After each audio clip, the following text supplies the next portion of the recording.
Hi നമസ്കാരം, എല്ലാവർക്കും എൻ്റെ യൂട്യൂബ് വീഡിയോയിലേക്ക് സ്വാഗതം. ഇന്ന് ഞാനൊരു വ്യത്യസ്തമായ വിഭവമാണ് ഉണ്ടാക്കാൻ പോകുന്നത്. സ്പ്രൗട്ട്സ് പുലാവാണ്. ഇതിന് ആവശ്യമുള്ള ഇൻഗ്രീഡിയൻസ്: അരക്കപ്പ് മുളപ്പിച്ച വൻപയർ, അരക്കപ്പ് മുളപ്പിച്ച ചെറുപയർ, അരക്കപ്പ് മുളപ്പിച്ച കടല. ഇതെല്ലാം ഇവിടെ മിക്സ് ചെയ്ത് വെച്ചിട്ടുണ്ട്. സ്പ്രൗട്ട്സ് നമ്മുടെ ദഹനശക്തി കൂട്ടി ആസിഡിറ്റി കുറയ്ക്കുവാൻ സഹായിക്കുകയും പിന്നെ ഇതിൽ വൈറ്റമിൻ സി കണ്ടൻറ്റ് കൂടുതൽ ഉള്ളതിനാൽ നമ്മുടെ രോഗപ്രതിരോധ ശക്തി കൂട്ടാനും സഹായിക്കും. സ്പ്രൗട്ട്സിൽ കാലറി കണ്ടൻറ്റ് കുറവായതിനാലും വളരെയധികം ന്യൂട്രിയൻസ് ഉള്ളതിനാലും ഇത് വെയ്റ്റ് ലോസിന് സഹായിക്കുന്നു. പിന്നെ ഞാനിവിടെ 1.5 കപ്പ് അരി വേവിച്ച് വെച്ചിട്ടുണ്ട്. 3 ചെറിയ വയനയില, 10 ഗ്രാമ്പൂ, 2-3 കറുവാപ്പട്ട കഷ്ണങ്ങൾ, 1 ടീസ്പൂൺ ജീരകം, 1 ടീസ്പൂൺ പെരുംജീരകം, കുറച്ച് കുരുമുളക്, വലിയ ഏലക്ക, ഒരു വലിയ സവാള, 2 ഇഞ്ച് വലുപ്പത്തിൽ ഇഞ്ചി, 6 വെളുത്തുള്ളി അല്ലികൾ, 4 പച്ചമുളക്. ഇവയെല്ലാം ചെറുതായി അരിഞ്ഞു വെച്ചിട്ടുണ്ട്. ഒരു പാൻ സ്റ്റൗവിൽ വെച്ച് ചൂടാകുമ്പോൾ അതിലേക്ക് 2 ടീസ്പൂൺ നെയ്യ് ഒഴിക്കുക.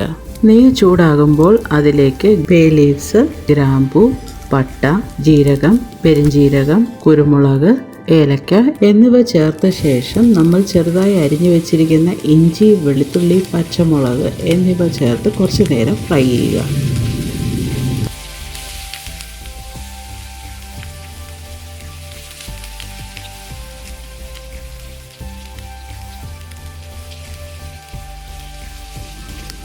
ഇതിലേക്ക് നമ്മൾ ചെറുതായി അരിഞ്ഞു വെച്ചിരിക്കുന്ന സവാള ചേർക്കുക.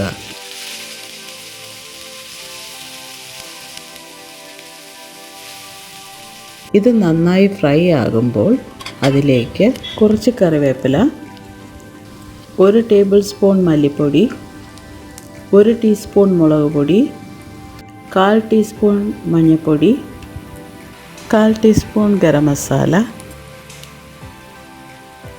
എന്നിവ ചേർത്ത് നന്നായി ചൂടാവുന്നത് വരെ ഇളക്കുക.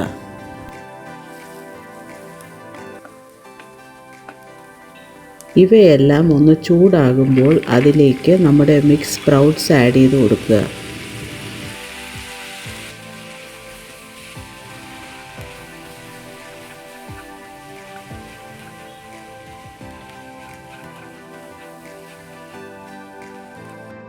സ്പ്രൗട്ട്സിനും ചോറിനും ആവശ്യമായ ഉപ്പും പിന്നെ 2 കപ്പ് വെള്ളവും ചേർത്ത് 10 മിനിറ്റ് അടച്ചു വെച്ച് വേവിക്കുക.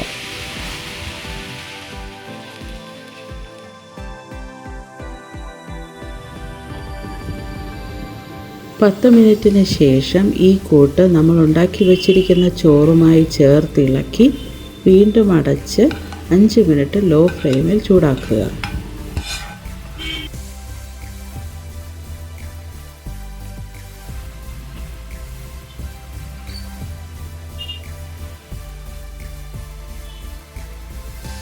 ഇപ്പോൾ നമ്മുടെ സ്പ്രൗട്ട് പുലാവ് റെഡി ആയിട്ടുണ്ട്.